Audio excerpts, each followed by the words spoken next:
আসসালামু আলাইকুম। কেমন আছেন সবাই? আশা করি সবাই অনেক অনেক ভালো আছেন। আলহামদুলিল্লাহ আমরা ভালো আছি। তো এখানে দেখতে পাচ্ছেন মুরগির মাংস, সাথে কিছুটা পরিমাণ আলু দিয়ে দেওয়া হয়েছে, বাটা মশলা, রেগুলার ইউজ করার গুঁড়া মশলা। তো সব কিছু সুন্দর করে কষিয়ে তারপরে মুরগিগুলো দিয়ে সুন্দর করে কষিয়ে নেওয়া হচ্ছে। আজকে হচ্ছে মুরগির মাংস দিয়ে খিচুড়ি রান্না করা হবে। তো এটা খেতে কিন্তু অনেক মজা হয়। তো যাই হোক, আমরা হচ্ছে বাড়িতেই মাটির চুলায় পিকনিকের আয়োজন করলাম। ভাবলাম মুরগি দিয়ে একটু খিচুড়ি রান্না করি, খেতে কিন্তু ভালোই লাগে। তো যাই হোক, অনেক লোকজন একসাথে মিলে এভাবে রান্না করে খেলে কিন্তু অনেক ভালো হয়।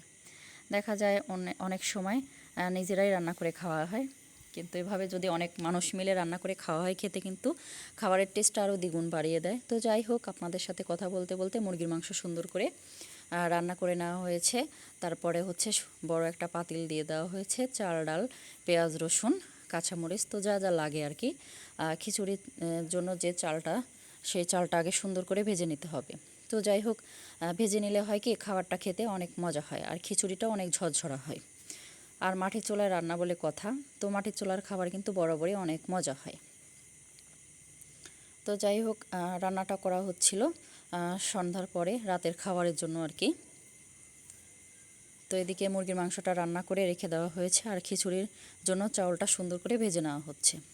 তো সুন্দর করে ভেজে নেওয়ার পরে পরিমাণ মতো পানি দিয়ে দেওয়া হবে। আর আপনি যদি আমার চ্যানেলে আজকেই নতুন এসে থাকেন, চাইলে আমার চ্যানেলটিকে সাবস্ক্রাইব করে নিতে পারেন। আর এই ভিডিওটি যারা ফেসবুক পেজ থেকে দেখছেন, চাইলে তারা পেজটা ফলো দিতে পারেন। আপনি যদি অলরেডি সেই কাজটি করে থাকেন, তো আপনাকে জানাই অসংখ্য ধন্যবাদ।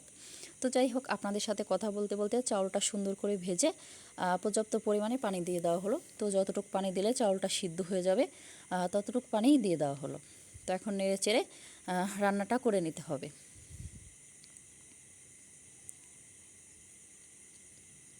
তো যাই হোক, আপনাদের সাথে কথা বলতে বলতে রান্নাটা প্রায় শেষের দিকেই। এ পর্যায়ে যে আগের থেকেই মুরগির মাংসটা রান্না করা হয়েছিল আলু দিয়ে, ওইটা এখন মিক্স করে দেওয়া হচ্ছে। তো নেড়ে চেড়ে কিছু সময় দমে রেখে দিলেই হয়ে যাবে মুরগির মাংস আলু দিয়ে হচ্ছে খিচুড়ি রান্না। তো এটা খেতে কিন্তু অনেক মজা, সবাই মিলে একসাথে খেলে খাবারের টেস্টটা কিন্তু আরও দ্বিগুণ বেড়ে যায়, খেতেও ভালো লাগে।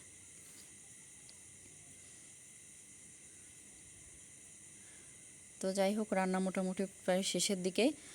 তো মনে হলো সামান্য পরিমাণে একটু লবণ দিয়ে দেওয়া যাক। তো যাই হোক, এখন হচ্ছে লবণ দিয়ে দেওয়া হচ্ছে পরিমাণ মতো। রান্না মোটামুটি শেষের দিকে, ওই পর্যায়ে এসে ভিডিওর এই পর্যায়ে এসে এখন পর্যন্ত যারা ভিডিওটি দেখছেন, একটা লাইক দিতে ভুলে গিয়েছেন, প্লিজ একটা লাইক দিতে ভুলবেন না। আর ভিডিওটি যদি বেশি বেশি ভালো লাগে, কমেন্টের মাধ্যমেও জানাতে পারেন। চাইলে ভিডিওটি ফ্রেন্ড ও ফ্যামিলির মাঝে শেয়ারও করতে পারেন। তো যাই হোক, আপনাদের সাথে একটু শেয়ার করি, একটু ফাইনাল লুকটা দেখিয়ে দেই। তো দেখেই বুঝে নেবেন, খাবারটা কিন্তু অনেক লোভনীয় হয়েছিল, খেতে কিন্তু ভালোই হয়েছিল, কালারটাও অনেক সুন্দর এসেছিল।